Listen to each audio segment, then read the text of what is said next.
Assalamualaikum warahmatullahi wabarakatuh. Sejarah penurunan wahyu paling agung, turunnya Ayatul Kursi. Hebat. Syaitan dan iblis ketakutan ketika malaikat Jibril dan bersama 70.000 malaikat turun membawa Ayatul Kursi. Ayat ini diturunkan setelah hijrah. Diriwayatkan bahawa ketika Allah Azza wa Jal hendak menurunkan ayat kursi, Allah Azza wa Jal telah memerintahkan Jibril untuk membawanya turun ke bumi. Bersama-sama dengannya adalah 70.000 malaikat yang turut menyertai penurunan ayat kursi ini dan menyambutnya di langit dunia dengan penuh penghormatan. Ketika penurunan wahyu ini, bumi menjadi gempar dan berlakunya gempa bumi di seluruh dunia. Segala berhala sembahan orang kafir bergoncang.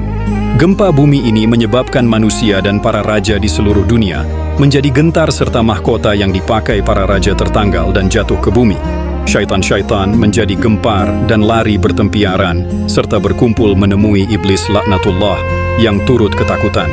Si iblis kemudiannya memerintahkan beberapa syaitan untuk menyelidik punca gempa tersebut.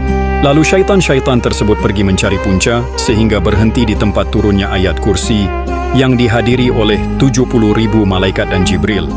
Maka bertambah gerunlah hati mereka melihat keagungan ayat kursi ini, lantas bersegera meninggalkan tempat tersebut dan pergi menghadap iblis laknatullah. Setelah memberitahu iblis, maka iblis menjadi gusar kerana telah turun sebuah pendinding yang sangat kuat dan tidak mungkin dapat ditembusi olehnya mahupun tentera-tentaranya jika manusia beramal dengannya.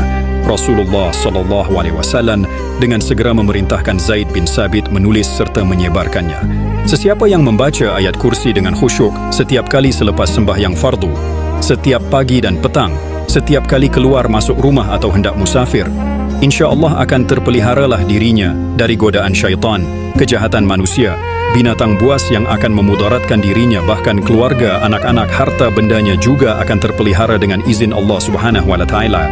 Mengikut keterangan dari kitab Asrarul Mufidah, sesiapa mengamalkan membacanya setiap hari sebanyak 18 kali, maka akan dibukakan dadanya dengan berbagai hikmah, dimurahkan rezekinya, dinaikkan darjatnya, dan diberikannya pengaruh, sehingga semua orang akan menghormatinya, serta terpelihara ia dari segala bencana dengan izin Allah.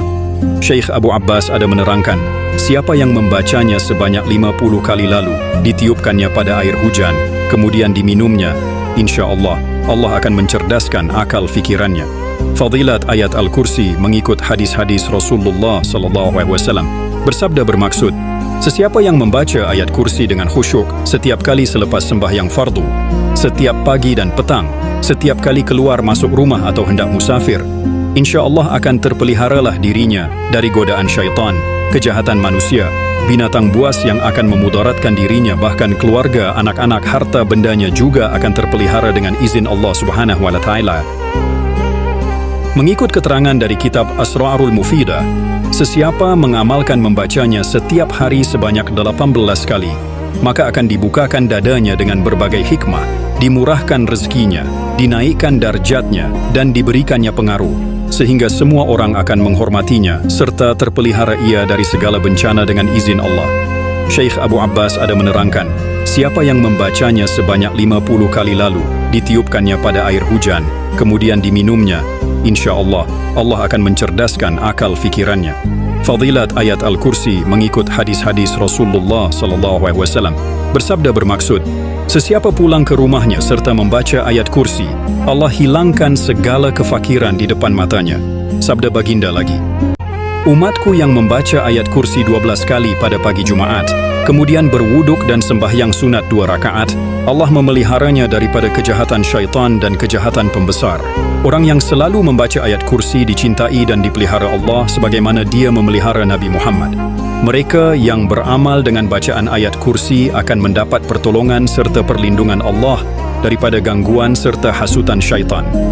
Pengamal ayat kursi juga, dengan izin Allah, akan terhindar daripada pencerobohan pencuri.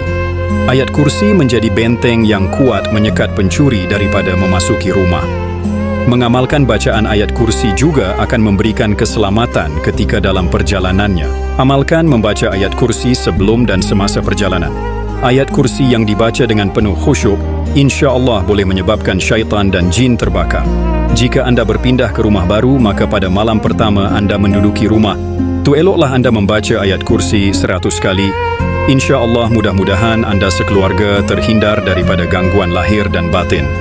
Barang siapa membaca ayat Al-Kursi apabila berbaring di tempat tidurnya, Allah mewakilkan 2 orang malaikat memeliharanya hingga subuh.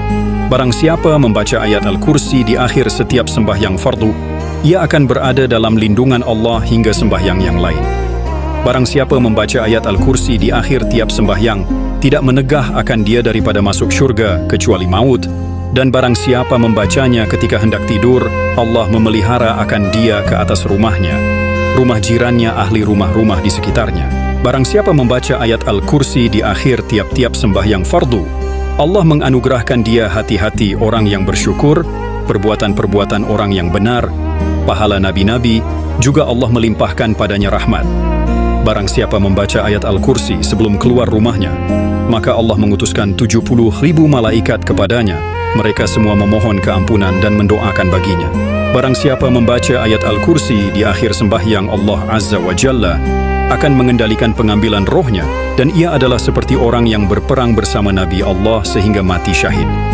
Barang siapa yang membaca ayat Al-Kursi ketika dalam kesempitan, niscaya Allah berkenan memberi pertolongan kepadanya. Amin. Terima kasih telah menonton. Jangan lupa like, subscribe, dan bagikan video ini jika Anda menyukainya. Sampai jumpa di video berikutnya.